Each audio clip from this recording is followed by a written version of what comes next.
Hey there everybody, this is Deon Productions here, and welcome to the first ever episode of my new review series, Deon Productions Reviews, where I do reviews on films, in case it isn't obvious enough. So, Horrid Henry. Horrid Henry started out as a book series by author Francesca Simon.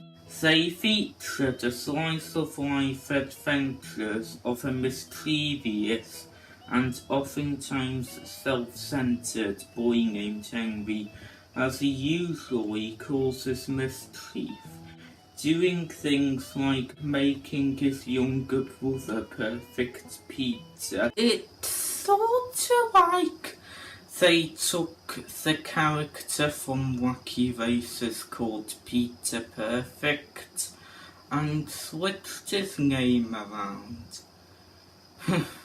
Imagine if Wacky Races had a character called Henry Horrid. Climb up a tree to look for fairies after making him believe that they're real, trying to trick the teeth fairy by trying to pretend he's lost a tooth, and much more. The first book, simply titled Horrid Henry, because why not? I mean, they called the first Sonic game Sonic the Hedgehog. They called the first King Kong movie King Kong. So I don't see why they couldn't have called the first Horrid Henry book Horrid Henry. Was first published in 1994. Since then, many more books have been published. It even got its own animated TV series, starting its run in 2006. Over here in the UK, it originally aired on CITV, but later moved to Nicktoons in 2018 for some reason. So yeah, Horrid Henry is no longer CITV show anymore.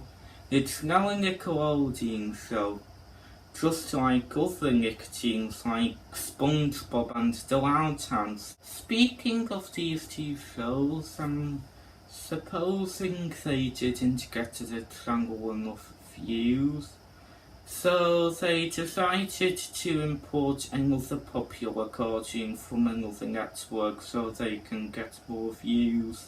But overall, the show in general was a part of my childhood, and looking back on it today, I still think it's fairly enjoyable. Not amazing, but still good fun regardless. So of course, to cash in on both the books and cartoon, a movie would be soon put into production, and it's also live action, because that always works, doesn't it? Anyways, Horrid Henry the movie was eventually released onto cinema screens on the 29th of July in 2011. However, the film was panned by critics, with a 3.6 out of 10 on IMDb and only a 9% out of 100 on Rotten Tomatoes. But is the film really one of the worst book-to-film adaptations, or is it an underrated gem that needs more appreciation? Let's find out. We begin this movie with Henry trying to take a tin of chocolates from Moody Margaret's treehouse.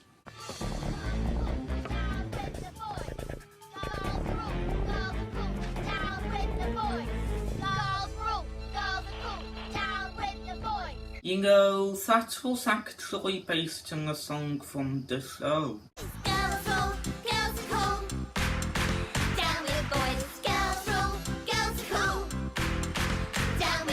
Henry! Homework now!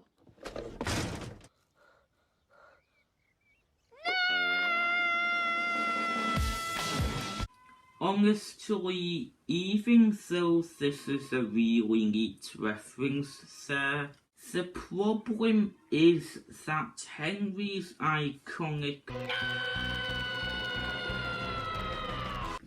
sounds so different from the cartoon.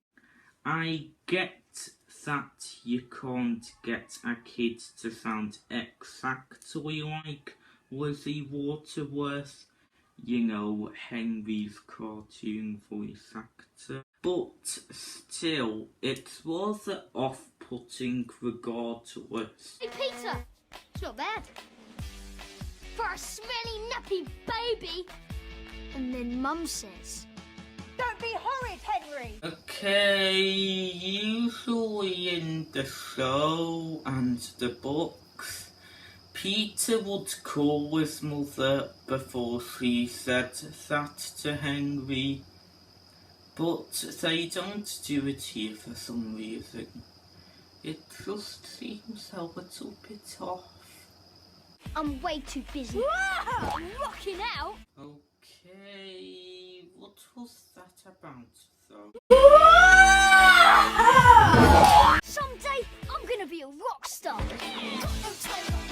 Oh boy, the film's attempting to be hip and cool now.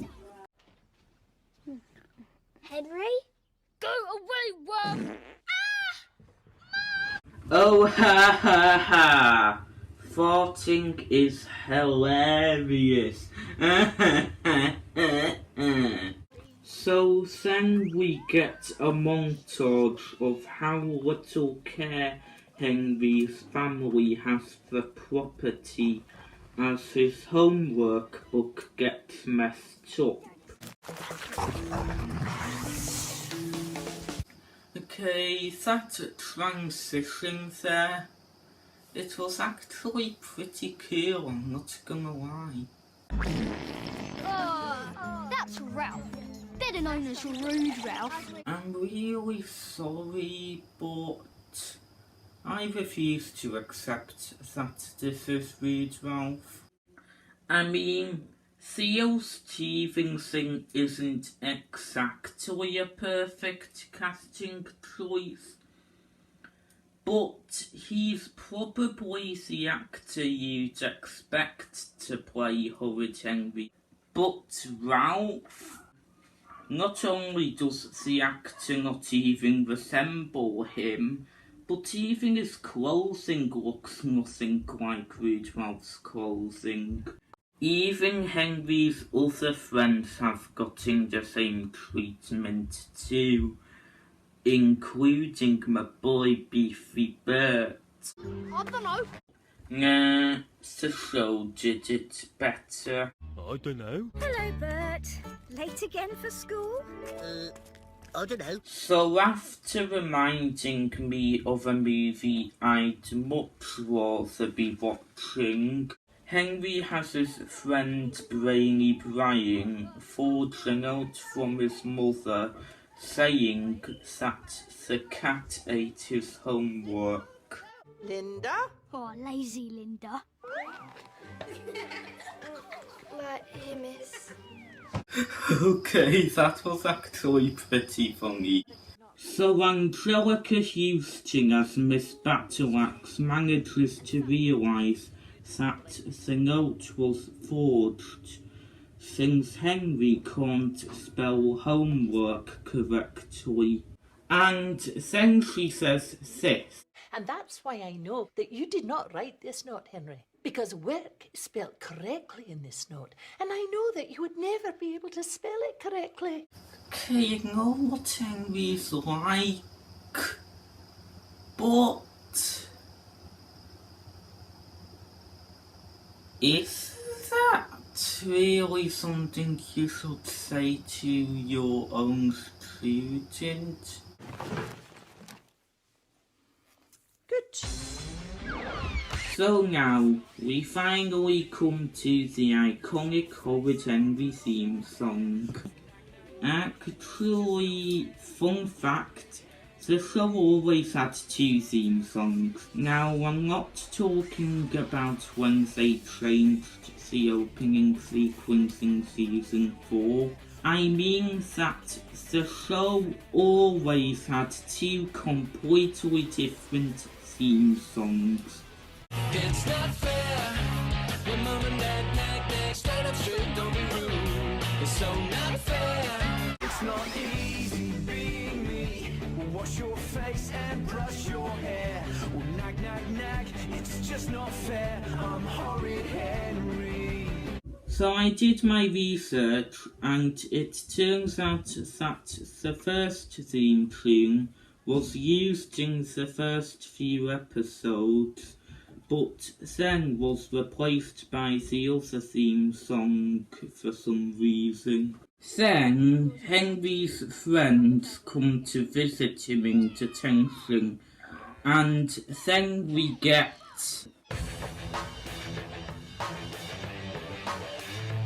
this song is easily the best part of the film.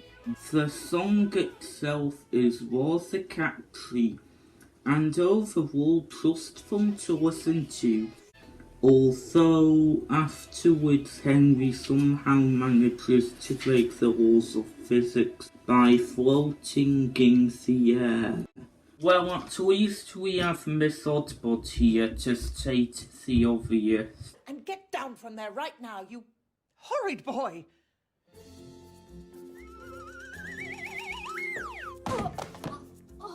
Later, Henry and Peter walk home, but then Margaret comes with her water balloon and attempts to soak Henry with it.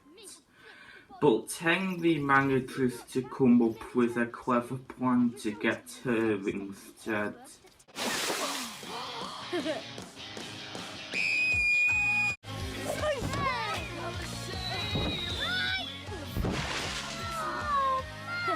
Okay, that was amazing.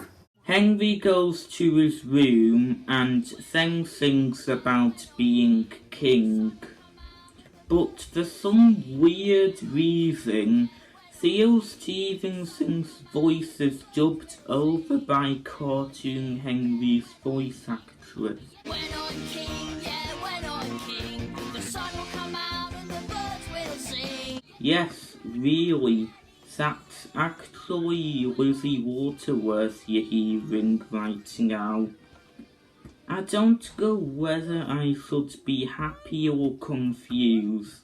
So after Peter tries to tell on Henry for not doing his homework, we get the scene. That one dreaded scene.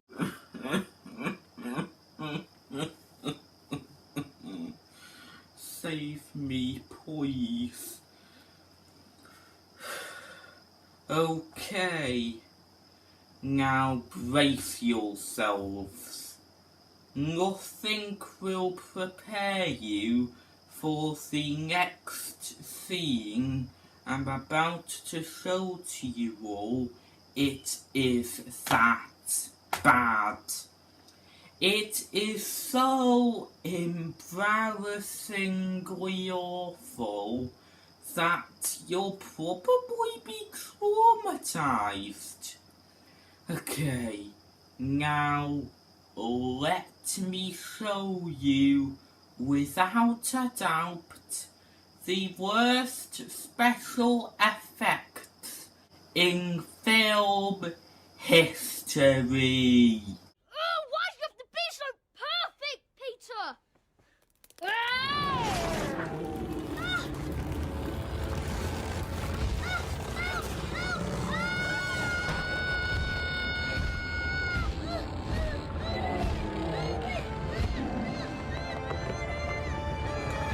If you now want to rip your own eyes out so you can unsee the pain? I feel so sorry for you. Wow! How on earth is this acceptable for a theatrical film released in 3D? Even Food Fight had better looking CGI than this abomination. It is already cheap enough with the robotic movements, but the rendering, it is just hideous. The only CGI that looks worse is Rhapsody Street Kids Believing Santa, which I've only seen clips of and never saw it in its full entirety. And I probably never will, because it looks like utter garbage and a waste of time.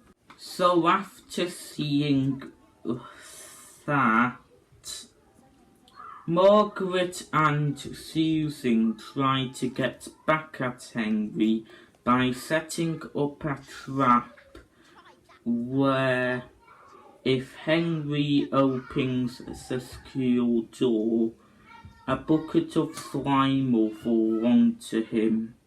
However, Miss Battleaxe gets slimed instead. The school inspectors have already commented on a total lack of discipline in class. There is no lack of discipline in my classroom. Out of control pupils? My pupils are certainly not out of control. Is Miss Battleaxe so irresponsible as a teacher that she can't even keep her own pupils in check? So Miss Oddbod fires Miss Battleaxe, who then tells her students that they can go home. So then we meet our villain Vic Van Winkle, played by Richard E. Grant. And oh boy! Let me tell you about Vic Van Winkle, because he is one of the most evil, threatening, and downright intimidating villains I have ever seen in fiction. Now, if you want to know, his evil plan is to shut down Ashton Primary, Henry's school, so he can get the kids off that school to go to his own school, Brick House. Yay! That is totally not a generic kids film villain that I'm sure has been done plenty of times before. Someone's here to see you, Miss Oddbod. It's about Miss Battleaxe's old job. I'm calling it. She's going to put on a disguise so she can get her job back. I'm sorry, what did you say your name was? Beowulf. Beowulf Battering Ram. Beowulf Battering Ram.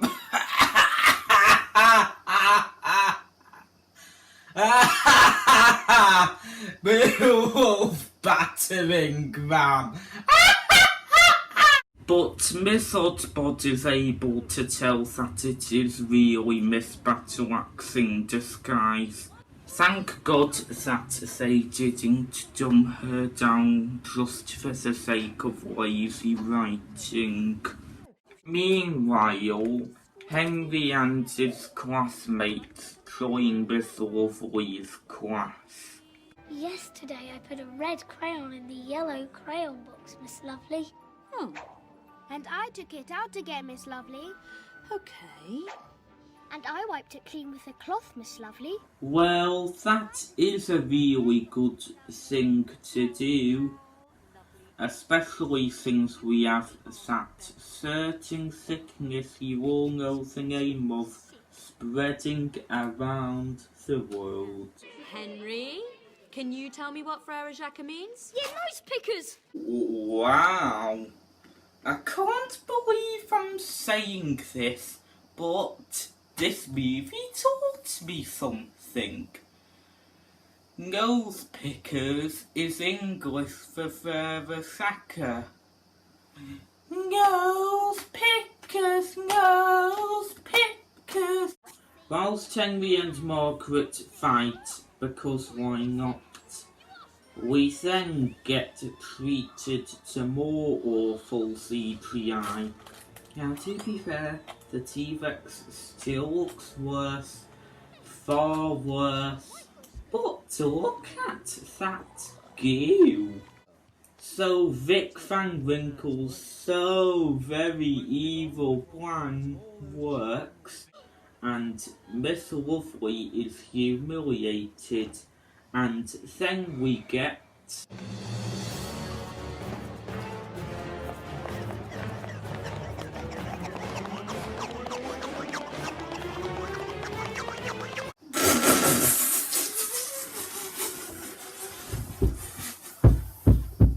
I think that they were trying to make it look silly and cartoonish anyways, but the way they executed it looks so awkward that it comes off as so hilariously bad.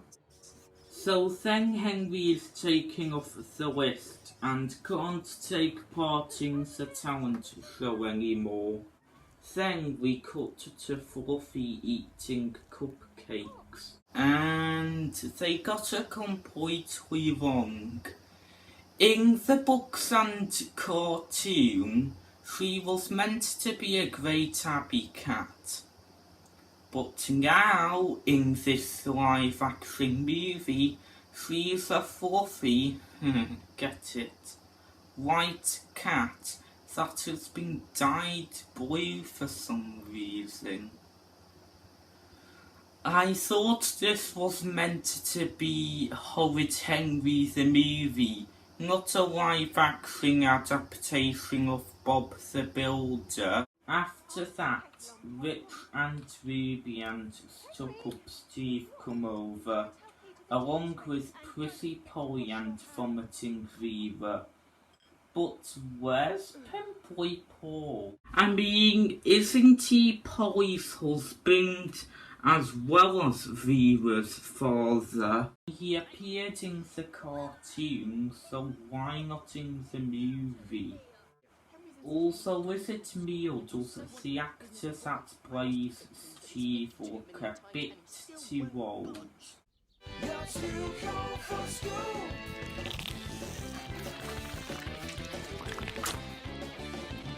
Wanna win some money? Thinking nobody's Okay. I am pretty sure that the next thing I wanted to see wasn't a close-up of Henry picking his nose and then flicking it at the camera in even more terrible CGI. And I thought picking his nose was gross enough. We didn't need gross CGI to make it worse. This is not fair. This is my house. I should be allowed to watch what I want on TV. When I'm king, I'll force stuck-up Steve. I am not stuck up, I'm posh. No, Steve, you are not stuck up. You're very stuck up. So, because Vera always vomits, it's in the name, she then throws up on a sandwich. Seriously, shouldn't have Polly taken her to a doctor by now? And then Dad eats it, because eating gross stuff is comedy gold. Later, Dad tells Mum that Peter is getting sent to Brick House School, whilst Henry is going to be taken to Our Lady Gideontis by Great Aunt Greta, since she doesn't know his real gender. So then we cut to posh classical music with a posh classical lady driving a posh classical car. Did that girl just growl at Henry like a lion cub? So the girls immediately hate Henry, not because he's horrid, but because he's a boy. Oh, and just for the sake of it, Margaret's there too. And please, they try to make this school as uncomfortably creepy as possible. And the girls are also bloodthirsty psychos who try to hunt down every boy they see. Then Henry gets grabbed by a mysterious hand as the screen fades to black. Change the lighting a bit and add some creepy music, and then this scene would feel like it's straight out of a horror movie.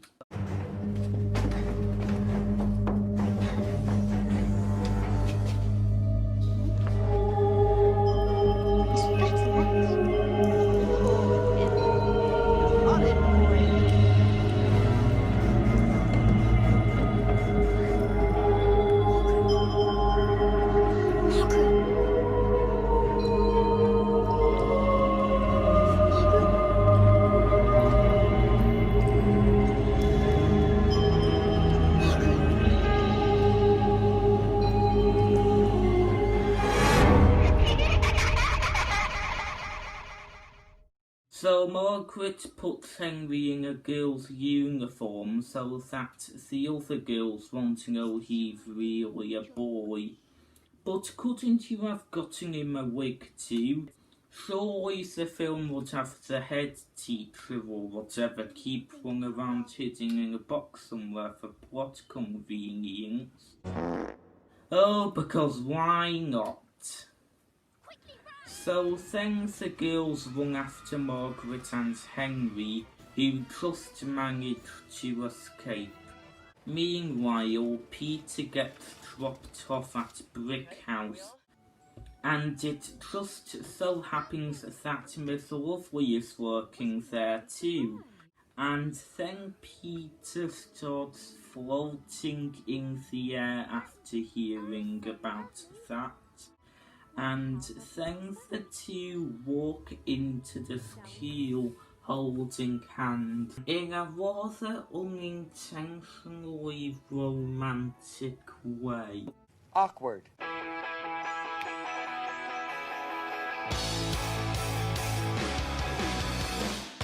Wow, this random background extra we don't know has some pretty impressive football skills.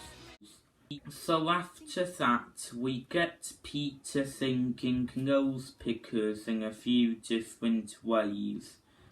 The normal version. Frère Jacques, Frère Jacques, dormez-vous, dormez-vous. The redneck version. Frère Jacques, Mama's calling, Mama's calling. The rock and roll version. Why do we need to see Peter twerking? Frère Jacques, where are you? Where are you? And an opera version. Do you sleep? Do you sleep? The latter two actually appeared in this episode, by the way. And then we cut back to Henry and Margaret running and screaming, whilst the video footage is sped up for some reason. Oh, and they were holding hang so long? So, because he hates his new school, understandably so, Henry holds a meeting with the Purple Hand Gang about him wanting to save their school from shutting down. But it takes his friends some time to be convinced.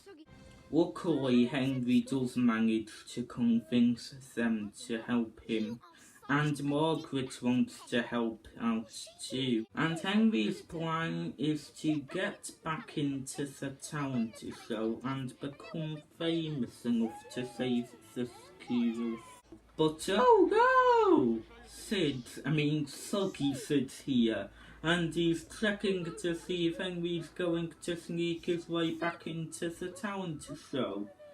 Well, at least Margaret has a plan. So the boys disguise themselves, but then we get Henry coming across a talking painting of Miss Battleaxe for some reason. Sid is fooled, of course, but after Bert makes his mistake by saying his catchphrase, he goes after the boys. Sid looks for the boys and eventually catches Brian until Ed Banger from the Killer Boy Bats comes in. It's actually looking for the washroom. Oh God! So Henry and his friends manage to escape and get their instruments before finally starting the show. So then we get a reprise of that really good song from before. Brian keeps Sid distracted, but he captures the other boys just before Sarah Susan's sister, Vicious Vicky, bites his butt. Henry wins the talent show, but Miss Oddbot tells him that he disobeyed her by sneaking into the show and also caused Sid to be removed from the school. She also mentions that the school will still shut down no matter what.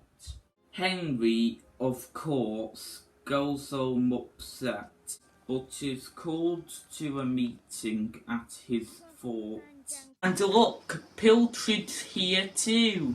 Peter tells Henry about Vic's cliched plan that doesn't feel too out of place in your generic kids movie that you'd find in your local DVD store, even though this film was released in cinemas in 3D. Then Margaret tells Henry to open a biscuit tin, to which he finds a love letter from her. No, it's just an invitation telling Henry that he's going to be on too cool for school.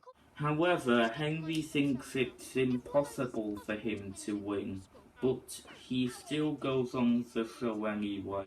Although he then gets nervous and wants to go home. Oh, and comedy duo Dick and Tom are hosting because, we have to add famous British celebrities to our film so people would think it's good, even though it isn't. And Henry's family is watching the show too. Henry looks for his homework inside the red couch, but finds his way into another dimension where there is nothing but plain white. He then gets brought vegetables too by the dinner lady, the demon dinner lady. Henry struggles, but Fang, who has sneaked his way onto the set somehow, helps him by slurping the stew. And for plot's sake, I guess, Dick and Dom don't catch them. The next challenge is to cross a deck that Sid is peddling, whilst avoiding falling into fake CGI slime. Meanwhile, Peter and his friends go to Brick House to foil the plans of Vic Van Winkle. So when it looks like Henry is doomed to lose, Margaret gives him a magnetic yo-yo to help him out, and Sid, who's peddling the deck, is sent flying, and it turns out that Vic is watching too. Then Henry gets sent to a confiscation cupboard, but he needs a key. He manages to get the answer right by saying that the key's in the fishbowl. And then Dick and Dom offer Henry to pick an item from the cupboard, but he refuses and instead goes to see the terrible teacher. This is actually some pretty decent character development for him, going from hating being attached in primary to actually being willing to give something up so he can save it from closing down. And whilst Vic acknowledges how much of a generic villain he is by pointing out how he's just a greedy man, and reminds the audience about his plan, Miss Oddbot hears about it on her phone, and whilst that's going on, it turns out that the terrible teacher is actually Miss Battleaxe. She asks Henry to give her his homework and asks him how to spell it correctly. Henry recalls when he misspelt it earlier on and finally spells it correctly, and that is how he wins the game and saves the school. And Vic, the generic kids film villain Van Winkle's plans are foiled after the police come, and then he falls out the window since Peter had tied his shoelaces together. Miss Battleaxe lets Henry know about her ringing too cool for school by showing him her badge.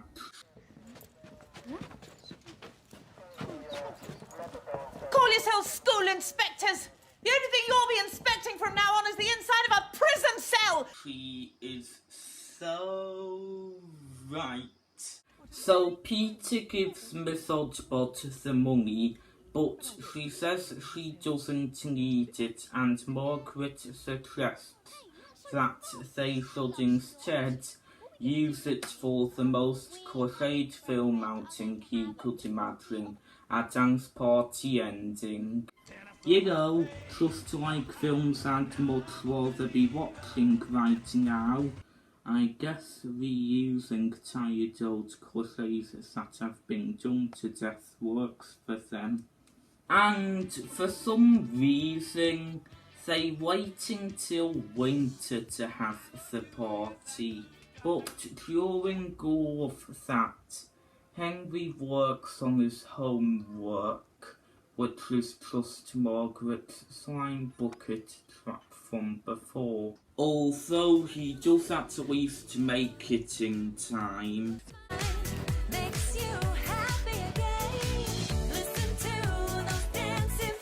They like each other. And Dick and Dom are running in the white void that we've seen before. And then they see Squidward running in there too. That actually didn't happen, but it might as well. So after Henry leaves the set and gives us a purple hand splatter, the film finally comes to an end. So, as a fan of Horrid Henry, I of course really enjoyed the film when I was younger, but looking back on it, it's pretty bad. Okay, now let us start with the film's biggest issue. I can sum up this entire movie in one word: predictable. The film has a generic plot, and since they don't try and do anything unique, you already know what's going to happen. Henry's school is closing down, he tries to save it from closing down, he fails the first time, but he manages to save it in the end. Every single story beat is exactly what you'd expect. And before we move on, yes, I know, this is a Horrid Henry movie. Of course it's not going to be an absolute masterpiece, but at least you'd expect somewhat decent writing. But no! Let's just use a generic plot that's easy to predict. Not helping that is the film's villain Vic Van Winkle. He's just the generic bad guy who wants money, money, money. There's nothing unique or interesting about him, and he's mostly just reminding us about his crusade plan. Nothing to say about him that I haven't said before. And because it's just a generic kids film, we of course have to have juvenile humour that is funny, funny, funny. Even so it's just, again, juvenile. We get a close-up of Henry picking his nose, Dad eating a sandwich that Vera vomited on, Sid shaking Gert Banger's hand, even though he needs to go wash his hands, etc. Also, there's a lot of scenes that look unintentionally awkward, from Miss Oddblood running like that, to Peter floating in the air and holding Miss Orfley's hand to romantic music, which is just no. It just looks so wrong. To sped up footage of Henry and Margaret running, to the bad CGI such as that T-Rex. Seriously, who looked at that and thought it was even acceptable? There's green screen effects of dinosaurs that look better than this CGI. I could have used my rubber T-Rex hand puppet and it would still look better. Lastly, and this is more of a nitpick, but quite a number of the actors barely resemble the characters they play. Need I bring up Rude Ralph or Fluffy? Seriously, why is Fluffy a white cat that has been dyed blue? She's not Pilchard from Bob the Builder. She's Fluffy from Horrid Henry. Why do you do that? Though to be fair, it could have been worse. They could have animated her with dreadful CGI that, oh no. I'd hate to see how it turns out after seeing that hideous CGI T-Rex from hell. Just no. However, to be fair, I can't hate the film, because there are some things I do genuinely like. For example, Theo Stevenson as Henry. I think Theo Stevenson does a pretty good performance as Horrid Henry. Sure, he's no Lizzie Waterworth, but still, I can imagine him as the live-action actor for Horrid Henry regardless. He does look like he's trying, and honestly, as far as child actors go, he's not half bad. Secondly, and probably my biggest praise for the film that saves it from being any worse, is that it's honestly a really faithful adaptation of the original Horrid Henry books. There are quite a number of references to both the books and cartoons that you can just have fun pointing out. And thirdly, the soundtrack isn't half bad either. Surely it isn't the greatest soundtrack of all time, but it's alright. The songs themselves are pretty catchy, especially Gonna Be a Rockstar, and honestly it's just a decent soundtrack to a not so good film. And to be fair, despite the predictability of it, I don't think the film is all that boring. It just isn't very original and suffers from being, again, predictable and generic. But yeah, even though there are some things I like, it doesn't save the film from overall being weak. Honestly, why didn't we get an animated Horrid Henry filming the same vein as the TV show instead of this? No! That doesn't count!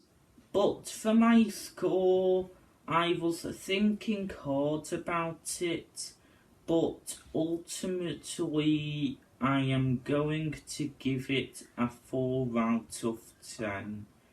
It's not an atrocious film, but it definitely isn't good. So yeah, that brings us to the end of my review for Horrid Henry the movie.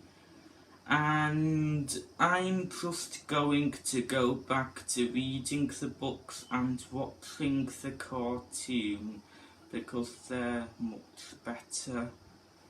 Okay, now, bye!